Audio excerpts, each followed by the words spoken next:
Bonjour Monsieur Best. Bonjour Monsieur Samary. Bonjour Professeur Delacoussé. Oui, bonjour Monsieur Samary. Merci d'être avec nous ce matin sur Objectif Gare. La première question que je voulais vous poser, forcément, elle est assez simple, mais pour nous, elle a du sens. Comment va le personnel du CHU après cette épidémie du coronavirus ? Écoutez, d'abord, merci de poser cette question et je vais vous répondre très clairement. Nous sommes tous fatigués. Et je crains que nous soyons encore plus fatigués si nous continuons à voir ce que l'on voit dans la rue. C'est-à-dire le non-respect des procédures barrières, le non-port du masque, et on est en train de courir à la catastrophe. Et je vais le dire plusieurs fois, attention, le virus circule toujours, il n'a pas perdu de sa toxicité, il contamine toujours autant quand on l'attrape, donc attention, les masques quand on est à moins d'1 mètre, et les procédures barrières, les mesures barrières. C'est fondamental, sinon on est dans une responsabilité collective, et outre ce que l'on risque nous-mêmes, ce que l'on risque de faire subir à nos proches, sans parler de la refermeture des hôtels, des restaurants, etc., avec tous les problèmes économiques. Donc j'en appelle à la responsabilité collective. Qu'est-ce qui explique ce relâchement ? Est-ce que c'est parce qu'il fait chaud ? Est-ce que c'est parce que les gens ont été confinés et ont besoin aussi de sortir, de profiter un peu des autres ? Écoutez, je crois que vous avez fait la réponse. Je pense, je ne suis pas du tout spécialiste des causes sociologiques, je dirais, au confinement, mais je crois que vous avez fait la réponse et je pense la même chose que vous. Il y a un peu de tout ça. Et c'est vrai que là, on vit une époque un peu bizarre. Donc, et on la vit tous. Et en particulier parce que nous, on diffuse par exemple tous les mardis soirs et tous les vendredis soirs les chiffres de l'ARS, de l'Agence régionale de santé, et ils nous indiquent qu'il y a à l'heure actuelle à peine 2 personnes en réanimation sur l'ensemble du département du Gard. Est-ce que c'est exact et est-ce que ce ne sont pas des éléments qui permettent de se dire aussi que l'épidémie dans le Gard, elle n'est pas éteinte, mais pratiquement ? Alors déjà, vous savez qu'il y a des clusters, il y a quelques clusters qui sont toujours là. Ensuite, 2 malades de réanimation, peut-être. Je peux même vous dire, au CHU, il n'y en a plus un seul. Par contre, nos services de réanimation sont pleins. Ils sont pleins à craquer de malades hors Covid, qui ne sont pas Covid, parce que la vie ne s'est pas arrêtée. Et que nous manquons de lits de réanimation, que nos lits de réanimation actuellement, malgré l'augmentation des lits que nous avons eus, sont pleins. Et sont pleins de maladies parce que les malades ont attendu. Je ne sais pas si vous vous souvenez, je l'avais dit la dernière fois, attention aux infarctus, etc. Ça tue plus que le Covid. Eh bien, on a des malades comme ça, on a des malades qui ont attendu avec des problèmes infectieux, on a des accidents de la route comme on n'a jamais vu, parce que le confinement, on en parlait tout à l'heure, mais le déconfinement, là aussi, sur la route, ça a déconfiné. Et donc, il y a des malades graves, des polytraumatisés qui sont en réanimation. Donc là aussi, je dis attention. Un mot sur les EHPAD, peut-être, puisqu'on avait eu l'occasion d'en parler ensemble. On sait qu'effectivement, il y a eu un cluster à Serre-Cavalier en particulier. Comment ça va, par exemple, à Serre-Cavalier et sur les établissements qui sont rattachés au CHU Nîmes ? Bon, je vais Monsieur Best, peut-être, si vous voulez nous dire un mot. Aujourd'hui même, nous n'avons depuis 15 jours plus aucun cas détecté de Covid positif, ce qui fait que, d'un point de vue épidémiologique, on peut affirmer que le cluster est géré et réglé définitivement sur sa deuxième phase, puisque c'est la définition même d'une absence de nouveaux cas depuis 15 jours.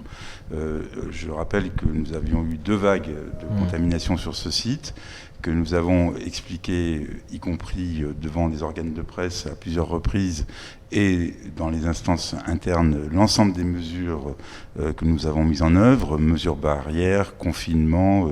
Nous avons délégué plusieurs praticiens, y compris un directeur médical de crise, rompu à ces gestions en matière d'infectiologie et de gestion de pandémie virale, et qui a eu des expériences dans de nombreux pays dans ce domaine. Et on peut dire que l'ensemble des procédures qu'on a mis en œuvre étaient parfaitement adaptées à la situation locale, et que tout a été fait à tel point que lorsqu'on nous a demandé une expertise externe, celle-ci a conclu que l'ensemble des mesures qu'on pouvait envisager avait été effectivement mise en œuvre, et donc il est particulièrement étonnant de continuer à lire que nous n'avons pas su gérer cette crise, ce cluster, et qu'il faudrait d'autres enquêtes en d'autres lieux. C'est totalement erroné et même totalement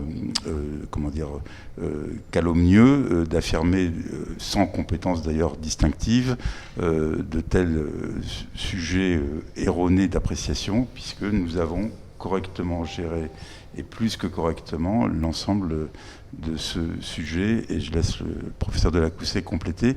En tout cas, aujourd'hui même, nous constatons que nous n'avons plus aucun cas depuis 15 jours. Et c'est la bonne nouvelle. Et c'est la bonne nouvelle du jour. Effectivement. Professeur. Vous avez l'exclusivité. On vient d'avoir les résultats qui justement sont négatifs et qui confirment ce que vient de dire notre directeur général, qu'il n'y a plus de cas. Donc on pourrait considérer que Cercavalier n'est plus un cluster.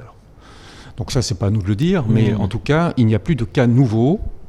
J'espère qu'il n'y en aura pas d'autres, on n'est pas à l'abri. Ce que je viens de dire nous concerne aussi. Non, mais reconnaissons que c'est une bonne nouvelle, parce qu'effectivement, ça avait formé une véritable inquiétude quand on était au cœur de cette épidémie. Une véritable inquiétude, et nous avons formé une véritable armée pour combattre ce cluster.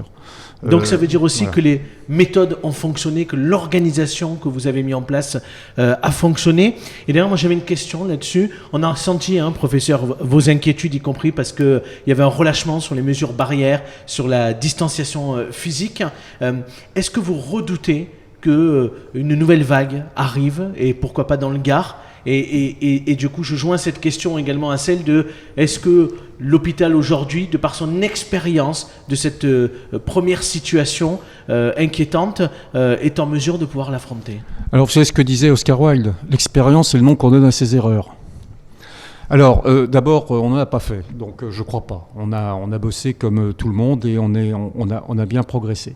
La deuxième vague, tout le monde s'accorde de dire qu'elle sera là. Plutôt à l'automne ? Je suis pas plutôt à l'automne et plutôt mi-août si on continue à faire ce qu'on fait dans la rue. Donc attention à la fin des vacances.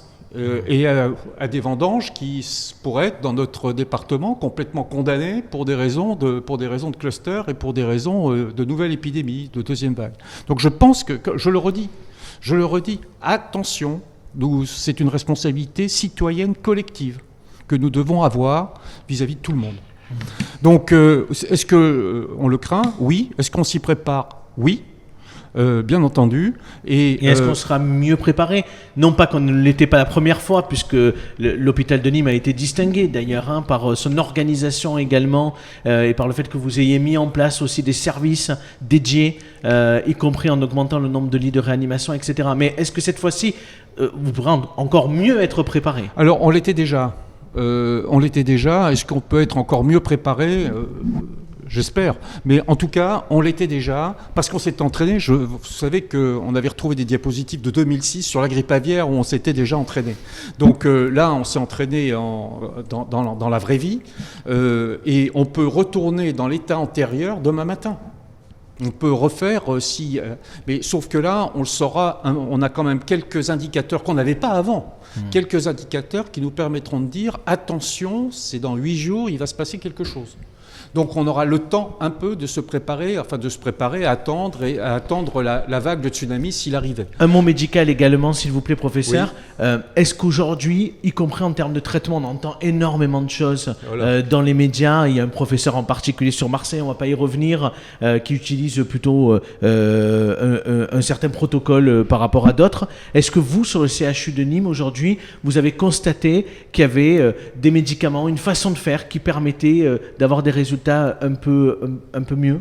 Oui, tout à fait. Alors là, je vais parler au nom du professeur Soto, qui est le patron du SMIT, et qui fait partie d'ailleurs de ceux qui ont réagi à tout cet emballement médiatique de certains collègues. Ce qui est clair, c'est que on en a même parlé à la télévision, à la radio. Il y a un article qui a montré le bienfait de la dexaméthasone que l'on utilisait justement dans cette phase pour éviter le passage en réanimation. Et ça, on l'a utilisé depuis maintenant un moment, et on avait l'impression, maintenant c'est démontré, mais on avait l'impression qu'il y avait moins de passages en réanimation. Voilà. Donc la réponse est bien entendu. D'abord, nous sommes un CHU, et deuxièmement, nous appliquons toutes les mesures et toutes les techniques qui sont conformes aux données actuelles de la science et qui ont été démontrées et fondées sur des preuves ou sur de l'expérience. Monsieur Best, un mot également sur l'activité dite classique, on va l'appeler comme ça, en tout cas hors Covid, à l'hôpital de Nîmes. Est-ce que l'on peut dire qu'aujourd'hui on est revenu à la normale ?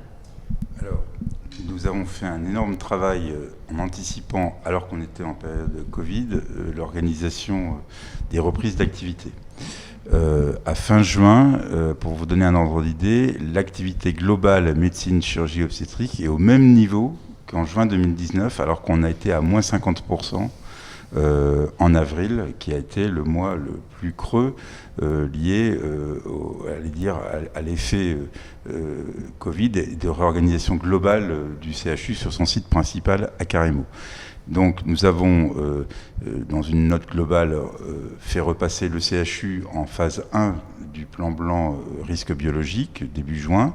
Nous avons rouvert mi-juin, donc il y a un peu plus d'une semaine, l'ensemble des salles de bloc opératoire, donc 20 salles au bloc central et 2 salles au centre ambu. Nous avons réaffecté les personnels qui avaient été mobilisés sur les services Covid dans leurs services d'origine, y compris dans les services de chirurgie, infirmières de bloc, infirmières anesthésistes notamment, tout en continuant à préserver un potentiel de lits en soins critiques, puisque nous avons gardé la capacité du service qui avait été porté de 36 à 46 lits de réanimation à cette hauteur, et en continuant à travailler avec les professeurs de réanimation et des urgences pour la consolidation définitive d'un service entier, ou même de plusieurs services, unités de surveillance continue, c'est-à-dire des services de soins critiques upgradables en mode assistance respiratoire, réanimation, du jour au lendemain. Par ailleurs, nous avons quand même, en plus de l'ensemble de ces reprises d'activité, ménagé des investissements complémentaires pour faire face à une nouvelle vague pandémique. Nous avons également investi nous-mêmes sur le propre budget du CHU des équipements de biologie complémentaires pour passer à 1500 tests jour pour gérer différemment une éventuelle seconde vague avec une anticipation, comme le rappelle le professeur Delacoussé, au plan des tests nasopharyngés biologiques d'éventuels clusters au foyer épidémique. Et cette reprise d'activité, elle est à la fois immédiate au mois de juin et elle est à court moyen terme avec l'ouverture de nouvelles structures. Je le disais à l'instant, une trentaine de lits de surveillance continue, le service de réanimation qui gagne en mode définitif 10 lits de plus, ce qui n'est pas mince parce qu'il faut faire des travaux pour transformer des chambres en box de réanimation, consolider les recrutements que nous avons déjà réalisés pour septembre, des équipes d'infirmières supplémentaires, puisque ce sont des services qui sont avec des effectifs normés, et 30 lits de surveillance continue en plus en octobre, 10 lits de réa en mode définitif, c'est déjà un gros effort qui s'ajoute à la reprise de l'activité programmée, notamment chirurgicale et en maladies chroniques. Donc pour les maladies chroniques de médecine, cette fois, donc endocrinologie, diabète, insuffisance rénale, nous avons des consultations qui sont pleines jusqu'en novembre. D'accord. Et les plateaux d'hôpitaux de jour, notamment, sont déjà bien programmés. En tout cas, des premiers chiffres dont nous disposons, l'activité du mois de juin est à un niveau qui est équivalent à un niveau d'activité hors pandémie, puisque c'est au même niveau que le même mois de l'année 2019. Donc c'est évidemment un gros travail collectif qui n'a pu être réalisé qu'en anticipant, c'est-à-dire que déjà au mois d'avril, on travaillait sur la reprise, alors qu'on était encore en phase de gestion pandémique. Il a fallu jouxter les deux, et maintenant qu'on est en phase reprise, on continue à avoir une fonction de veille sur une éventuelle seconde vague, puisque la cellule de crise qu'on animait quotidiennement s'est mise en mode veille, mais elle se réunit encore aujourd'hui, le professeur Delacoussé l'anime, une fois par semaine, pour être prêt au cas où En tout cas, on a su concilier ce dispositif qui est toujours mobilisable avec une reprise globale des activités, ce qui n'est pas rien. Et nous avons profité de cette reprise d'activité pour adresser 50 000 SMS aux patients dont les consultations avaient été annulées ou reportées au mois de mars pour leur proposer un nouveau créneau. Effectivement. Tout à fait. Et nous avons déployé également un nouveau portail pour prise de rendez-vous qui s'incrémente directement dans des plannings de consultation dans les fonctionnements des services. Donc c'est un portail qui fait à la fois la prise de rendez-vous et la gestion des plannings des services en temps réel. Pour l'instant, il est opérationnel pour toutes les activités de chirurgie et nous allons l'étendre aux activités d'endocrinologie, de néphrologie dialyse et à plusieurs services de médecine. Donc c'est un vrai plan de reprise qui va au-delà de la reprise, c'est-à-dire qui consolide sur des points saillants, comme les soins critiques, la prise de rendez-vous en ligne, l'impact sur l'organisation des services des consultations, les secrétariats médicaux qui, même en télétravail, travaillent sur cette planification des rendez-vous patients, puisque les premières personnalités, les premières ressources hospitalières en contact avec les patients pour la prise de rendez-vous à l'hôpital, ce sont les secrétaires médicaux. Les secrétaires médicaux, même en télétravail, consolident cette planification qui nous apporte à la fois des flux programmés et une capacité d'anticipation jusqu'en octobre-novembre. Ce qu'on peut dire en tout cas, c'est que tout ce que vous avez reporté pendant la période de crise sanitaire est planifié. Tout a été replanifié. Mais jusqu'en novembre, puisque ça nous met jusqu'en novembre pour certaines activités nécessitant des plateaux techniques, notamment opératoires ou interventionnels, et qu'évidemment un flux de 3 mois ne peut pas être réinjecté sur un seul mois.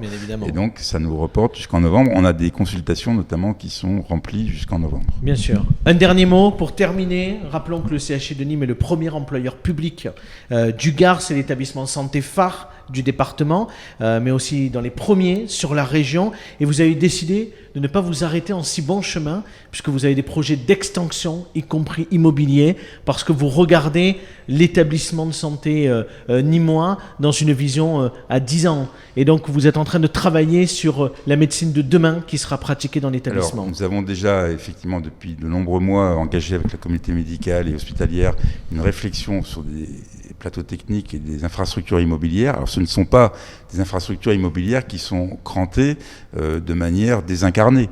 C'est la traduction immobilière, spatiale, urbanistique d'un besoin et d'une stratégie de développement médical. C'est le premier point. Deuxième point, ces stratégies, elles passent par de nouvelles conceptions architecturales, c'est-à-dire le développement de l'ambulatoire, de plateaux techniques, d'architecture quand ça va pas assez vite, modulaire. Et on a déclenché un appel d'offres national sur l'acquisition d'équipements modulaires, à la fois pour la réa, mais qui peut être aussi pour le post-urgence, soins de courte durée par exemple. Et toute cette panoplie immobilière n'est pas là pour faire jouer le directeur dans la cour des grands en matière d'investissement, mais simplement pour traduire d'un point de vue urbanistique, encore une fois, et technique, des développements médicaux pour lesquels nos capacités actuelles font défaut. Et on a un vrai enjeu stratégique de ce que les bâtiments qui ont été financés à 100% par le CHU servent aux patientèles publiques et ne soient pas embolisés par des opérations commerciales plus ou moins organisées par anticipation sur nos propres capacités. Donc le vrai enjeu, c'est d'arriver à produire ce schéma immobilier qui porte les investissements sur une vision 5-7 ans, à des périodes où on arrive à ouvrir des capacitaires supplémentaires avant cet objectif de 7 ans.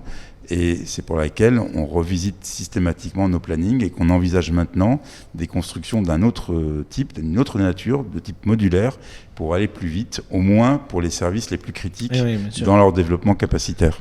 Merci, Monsieur Best. Monsieur Dacoussé, peut-être un dernier mot. Je sais que vous étiez un peu inquiet lors de cette interview. Qu'est-ce que vous voudriez dire aux Gardois qui vont regarder cet entretien ?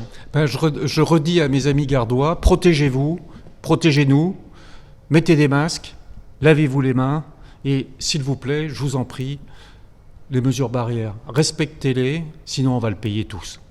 Merci beaucoup, messieurs, d'avoir été avec nous ce matin. Merci à vous.